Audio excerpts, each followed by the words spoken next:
Okay, good evening, dear children. You are welcome to Akkanna Spoken English class. This is Chandrakant Akkanna. And in today's class, dear children, we are going to learn the use of have and having. ಇವತ್ತಿನ ಕ್ಲಾಸಲ್ಲಿ ಮಕ್ಕಳೇ ನಾವು have ಮತ್ತು having ಅನ್ನ ಯಾವ ರೀತಿಯಾಗಿ use ಮಾಡಬೇಕು ಅಂತಕ್ಕಂಥದ್ದನ್ನ ಕಲಿತಾ ಇದ್ದೀವಿ. ಯಾಕಂದ್ರೆ ಬಹಳಷ್ಟು ಮಕ್ಕಳಿಗೆ ಹ್ಯಾವ್ ಅಂದ್ರೆ ಯಾವ ರೀತಿ ಯೂಸ್ ಮಾಡೋದು ಮತ್ತು ಹ್ಯಾವಿಂಗ್ ಅಂತಕ್ಕಂಥದ್ದನ್ನ ಯಾವ ರೀತಿ ಯೂಸ್ ಮಾಡೋದು ಅಂತಕ್ಕಂಥದ್ದು ಕನ್ಫ್ಯೂಷನ್ ಇದೆ. ಅದಕ್ಕೋಸ್ಕರ ಇವತ್ತಿನ ಕ್ಲಾಸ್ನಲ್ಲಿ in today's class we are going to learn the difference between have and having. Okay, ಈಗ ಮೊದಲನೇದಾಗಿ ಹ್ಯಾವ್ ಅನ್ನ ನಾವು ಎಲ್ಲಿ ಯೂಸ್ ಮಾಡ್ತೀವಿ ಅಂತಕ್ಕಂಥದ್ದನ್ನು ನೋಡೋಣ. ಈಗ ಕೆಲವು ಎಕ್ಸಾಂಪಲ್ಗಳನ್ನು ಬರ್ದಿದ್ದೀನಿ ನಾವು. ಆ ಎಕ್ಸಾಂಪಲ್ಗಳಲ್ಲಿ ಯಾವುದು ಸರಿ ಇದೆ ಯಾವುದು ತಪ್ಪಿದೆ ಅಂತಕ್ಕಂಥದ್ದನ್ನ ನೋಡೋಣ. ನೋಡ್ರಿ, ಮೊದಲನೇದಾಗಿ ಐ ಹ್ಯಾವ್ ಎ ಕಾರ್ ಅಂತ ಒಂದು sentence. I have a car, this is correct sentence. ಈಗ ನೋಡ್ರಿ, ಎರಡನೇದು I am having this car for 5 years ಅಂತಕ್ಕಂಥದ್ದಿದೆ.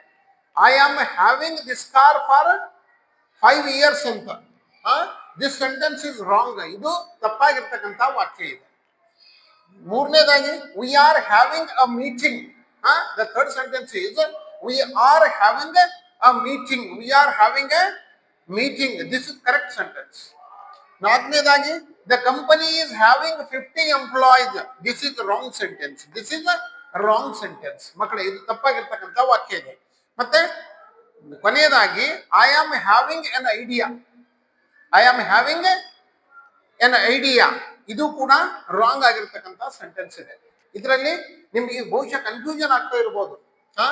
Have I have a car ಅಂದ್ರೆ ಕರೆಕ್ಟ್ ಅಂದ್ರು, I am having this car for 5 years ಅಂದ್ರೆ wrong ಅಂದ್ರು, ಆಮೇಲೆ V are having a meeting ಅಂತಕ್ಕಂಥದ್ದು ಕೂಡ ರಾಂಗ್ ಅಂದ್ರು, ಆಮೇಲೆ the company is having 50 employees ಅಂದಾಗ ರಾಂಗ್ ಅಂದ್ರು, ಮತ್ತೆ I am having N idea ಅಂತಕ್ಕಂಥದ್ದು ಕೂಡ ರಾಂಗ್ ಅಂದ್ರು ಅಂತಕ್ಕಂಥದ್ದು. ಅಂದ್ರೆ ನಿಮ್ಮ ಮೈಂಡ್ ಅಲ್ಲಿ ಈಗ ಅನಿಸ್ತಾ ಇರ್ಬೋದು ಬಹುಶಃ ಹ್ಯಾವ್ ಮತ್ತು ಹ್ಯಾವಿಂಗ್ ಅನ್ನ ಯಾವ ರೀತಿಯಾಗಿ ಯೂಸ್ ಮಾಡ್ತಾರೆ ಅಂತ. ಈಗ ಬನ್ನಿ ನೋಡೋಣ, ಹ್ಯಾವ್ ಮತ್ತು ಹ್ಯಾವಿಂಗ್ ಅನ್ನ ಯಾವ ರೀತಿಯಾಗಿ ಯೂಸ್ ಮಾಡ್ತಾರೆ ಅಂತಕ್ಕಂಥದ್ದನ್ನ ನೋಡೋಣ. ಮೊದಲನೇದಾಗಿ we are going to learn have. Already previous ಕ್ಲಾಸಸ್ಗಳಲ್ಲಿ ಕೂಡ ನಿಮ್ಗೆ ಆಗಿದೆ ಹ್ಯಾವ್, ಆದ್ರೂ ಕೂಡ ಈ ಕ್ಲಾಸ್ ಅಲ್ಲಿ ನೋಡೋಣ. Have is use to show possession or ownership. ಮೊದಲನೇದಾಗಿ ಹ್ಯಾವನ್ನ ನಾವು ಯಾವುದೋ ಒಂದು ವಸ್ತುವನ್ನ ಹೊಂದಿದಾಗ, ಅದರ ಒಡೆಯನಾದಾಗ, ಅದರ ಮಾಲೀಕರಾದಾಗ ಅದನ್ನು ಉಪಯೋಗ ಮಾಡಲು ನಾವು ಇದನ್ನ ಏನ್ ಮಾಡ್ತೀವಿ, ನಾವು ಉಪಯೋಗ ಮಾಡ್ತೀವಿ. ಅದಕ್ಕೆ having to show possession. Possession ಅಂದ್ರೆ ಯಾವುದರ ಒಡೆಯನಾಗಿರೋದು, ಹೊಂದಿರೋದು, ಅಥವಾ ಅದು ಅದರ ಓನರ್ ಆಗಿರ್ತಕ್ಕಂಥದ್ದು ಅಂತ.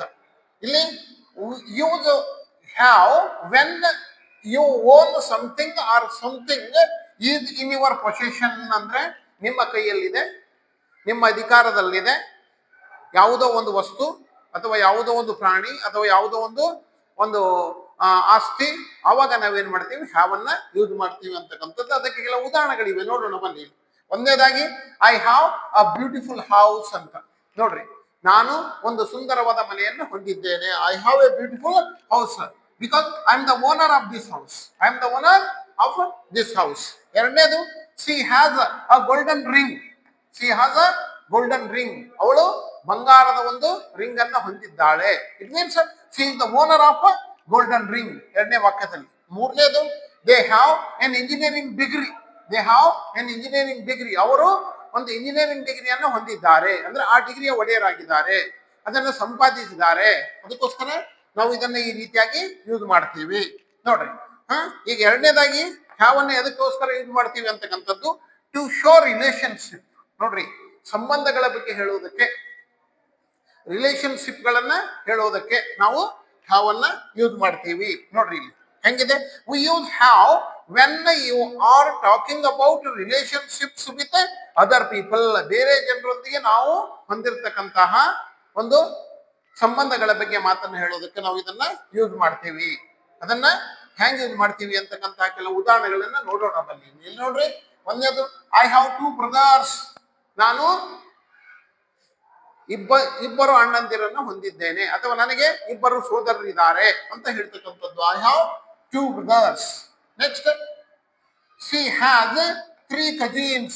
ಅವಳಿಗೆ 3 ಚಿಕ್ಕಪ್ಪನ ಮಕ್ಕಳಿದ್ದಾರೆ. ದೊಡ್ಡಪ್ಪನ ಮಕ್ಕಳಿದ್ದಾರೆ, ಅಥವಾ ಒಂದು ಕಜಿನ್ಸ್ ಇದ್ದಾರೆ ಅಂತಕ್ಕಂಥ ಮಾತನ್ನು ಹೇಳೋದಕ್ಕೆ ನಾವು ಏನ್ ಮಾಡ್ತೀವಿ, ಇದನ್ನ ಯೂಸ್ ಮಾಡ್ತೀವಿ. ಹಂಗೆ they don't have any relatives here, ಅವರು ಇಲ್ಲಿ ಯಾವುದೇ ಒಂದು ಸಂಬಂಧಿಕರನ್ನ ಹೊಂದಿಲ್ಲ ಅಂತ ಹೇಳ್ತಕ್ಕಂಥದ್ದು. This is negative form of the sentence. ಇದು ನೆಗೆಟಿವ್ ಫಾರ್ಮ್ ಆಫ್ ದ ವಾಕ್ಯ ಇದೆ.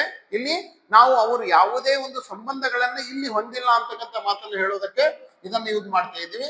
ಅದೇ ರೀತಿ ಇಂಟ್ರಾಗೇಟಿವ್ ನಲ್ಲಿ ಕೂಡ ನಾವು ಯೂಸ್ ಮಾಡಿದ್ದೀವಿ. ಹೆಂಗಂದ್ರೆ do you have a sister, ನೀನು ಒಬ್ಬ ಸೋದರಿಯನ್ನ ಹೊಂದಿದ್ದೀಯಾ, ಅಥವಾ ನಿನಗೆ ಒಬ್ಬ ಸೋದರಿ ಇದಾರಾ, ಅಥವಾ ನಿಮಗೆ ಒಬ್ಬ ತಂಗಿ ಇದ್ದಾಳ ಅಂತ ಕೇಳೋದಕ್ಕೆ ಇದನ್ನ ಏನ್ ಮಾಡ್ತೀವಿ, ನಾವು ಯೂಸ್ ಮಾಡ್ತೀವಿ ಎಲ್ಲಿ, ರಿಲೇಷನ್ ಅಲ್ಲಿ.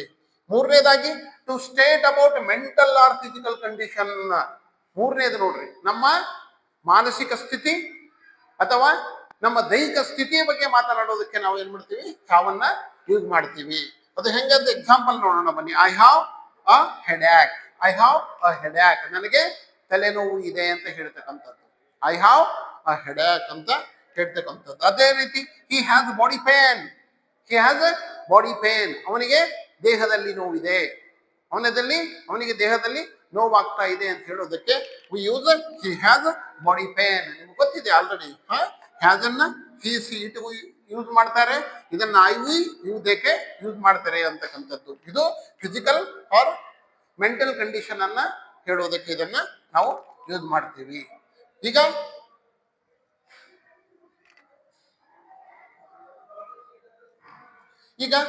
ಹ್ಯಾವಿಂಗ್ ಅನ್ನ ಯಾವ ರೀತಿಯಾಗಿ ಯೂಸ್ ಮಾಡ್ತಾರೆ ನೋಡೋಣ ಬನ್ನಿ. ಈಗ ಹ್ಯಾಸ್ ಅನ್ನ ನೋಡಿದೀವಿ ನಾವು.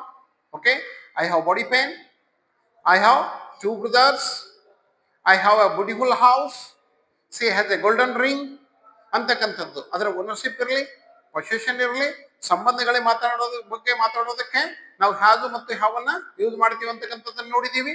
ಈಗ ಹ್ಯಾವಿಂಗ್ ಅಂತಕ್ಕಂಥದ್ದನ್ನ ಎಲ್ಲಿ ಯೂಸ್ ಮಾಡ್ತೀವಿ ಅಂತಕ್ಕಂಥದ್ದನ್ನ ನೋಡೋಣ ಬನ್ನಿ. ಈಗ use of having for on going action. Having ಅನ್ನ ಕಂಟಿನ್ಯೂಸ್ ಆಗಿ ನಿರಂತರವಾಗಿ ನಡೀತಾ ಇರತಕ್ಕಂತಹ ಕ್ರಿಯೆಗಳ ಬಗ್ಗೆ ಹೇಳ್ತಕ್ಕಂಥದ್ದು. ಅಂದ್ರೆ ಆ ಸಂದರ್ಭದಲ್ಲಿ ಆ ಕ್ರಿಯೆಯನ್ನ ನಾವು ಮಾಡ್ತಾ ಇದ್ದಾಗ ನಾವು ಹ್ಯಾವಿಂಗ್ ಅನ್ನ ಯೂಸ್ ಮಾಡಬೇಕು ಅಂತಕ್ಕಂಥದ್ದು. ನೋಡ್ರಿ ಏನಿದೆ ಅಂದ್ರೆ present continuous tense. It is used in present continuous tense. ನಿಮ್ಗೆ ಗೊತ್ತಿದೆ ಪ್ರೆಸೆಂಟ್ ಕಂಟಿನ್ಯೂಸ್ ಟೆನ್ಸ್ ಹೆಂಗೆ ಅಂತ. ಕಂಟಿನ್ಯೂ ಆಗಿ ನಡೀತಾ ಇರತಕ್ಕಂತಹ ಕಾರ್ಯ. ಈಗ ಉದಾಹರಣೆಗೆ ಐ ಆಮ್ ಸ್ಟ್ಯಾಂಡಿಂಗ್ ಹಿಯರ್ ಅಂತಕ್ಕಂಥದ್ದು present continuous.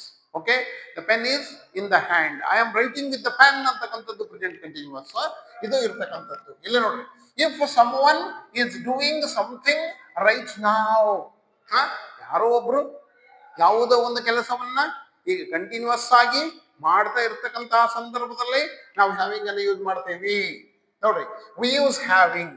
Okay, if someone is doing something right now we use having. ನಾವು ಹ್ಯಾವಿಂಗ್ ಅನ್ನು ಯೂಸ್ ಮಾಡ್ತಕ್ಕಂಥದ್ದು ಯಾವಾಗಂದ್ರೆ ಯಾವುದೋ ಒಂದು ಕಾರ್ಯ, ಯಾವುದೋ ಒಂದು ಕೆಲಸ ಕಂಟಿನ್ಯೂಸ್ ಆಗಿ ನಡೀತಾ ಇದ್ದಾಗ ಅದನ್ನ ಸೂಚಿಸೋದಕ್ಕೆ ಮಾಡ್ತೀವಿ. ಈಗ ನೋಡ್ರಿ ಉದಾಹರಣೆಗೆ I am having dinner. I am having dinner, ನಾನು ಊಟ ಮಾಡ್ತಾ ಇದ್ದೀನಿ. ಊಟ ಮಾಡ್ತಕ್ಕಂಥ ಸಂದರ್ಭದಲ್ಲಿ ಹೇಳೋದು. I am having tea with my friends in hotel. I am having tea with my friends in hotel. ನಾನು ಚಹಾವನ್ನು ಸೇವಿಸ್ತಾ ಇದ್ದೀನಿ ನನ್ನ ಗೆಳೆಯರೊಂದಿಗೆ ಹೋಟೆಲ್ನಲ್ಲಿ ಅಂತಕ್ಕಂತಹ ಮಾತು. ಅದೇ ರೀತಿ we are having a meeting. ಇಲ್ಲಿ ಕೊಟ್ಟಿದ್ದಾರೆ ನೋಡ್ರಿ, ಆನ್ ಗೋಯಿಂಗ್ ಆಕ್ಷನ್. ಒಂದು ಮೀಟಿಂಗ್ ನಡೀತಾ ಇದೆ, ಮೀಟಿಂಗ್ ನಲ್ಲಿ ಕೂತಿದ್ದೀವಿ ನಾವು, ಅವಾಗ ಹೇಳ್ತೀವಿ we are having a meeting. This is ongoing action. Continuous ಆಗಿ ನಡೀತಾ ಇರತಕ್ಕಂಥ ಸಂದರ್ಭ. ಅದೇ ರೀತಿ they are having conversation. They are having conversation. It is ongoing. ಇಬ್ರು ಎದುರುಗಡೆ ಕೂತಿದ್ದಾರೆ ಅಥವಾ 3 ಜನ ಕೂತಿದ್ದಾರೆ, ಕೂತು ಮಾತಾಡ್ತಾ ಇದ್ದಾರೆ. The conversation is going on. ನಡೀತಾ ಇದೆ, ಅದಕ್ಕೆ ದೇ ಆರ್ ಹ್ಯಾವಿಂಗ್ ಕನ್ವರ್ಸೇಷನ್ ಅಂತ ಹೇಳ್ತೀವಿ. Next, she is having a fun. She is having a fun ಅಂದ್ರೆ enjoying activity. This is enjoying activity. ಯಾರೊಂದಿಗೆ ಒಂದು ಫನ್ ಮಾಡ್ತಾ ಇದ್ದಾಳೆ, ಯಾರೊಂದಿಗೋ ಯಾವುದೋ ಒಂದು ಕೆಲವು ವಿಚಾರಗಳನ್ನು ಹೇಳಿ ನಗ್ತಕ್ಕಂತಹ ಸಂದರ್ಭ.